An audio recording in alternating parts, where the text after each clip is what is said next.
Act Rationally Donald Tusk w.arns EU tearing itself apart over migrant and Euro divisions.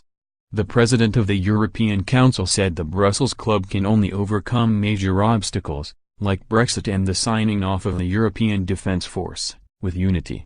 As he arrived for a meeting with Visegrad leaders ahead of the EU Council, he said, "We will deal with the issue of a lack of unity which is very visible. I am talking about the EMU and migration.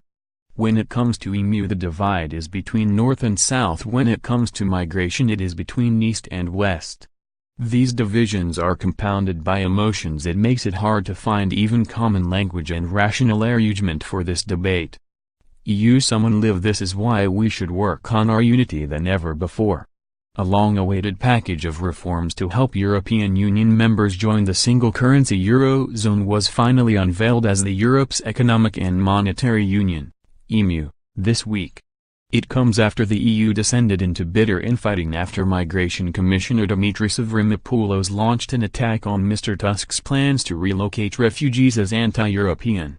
It exposed the deep divisions within the EU as to how to deal with the fallout from the aftermath of the 2015 migration crisis. Mr. Tusk sent a note to all the EU leaders which stated, "Only member states are able to tackle the migration crisis effectively. The EU's role is to offer its full support in all possible ways," adding the issue of mandatory quotas has proven to be highly divisive and the approach has turned out to be ineffective.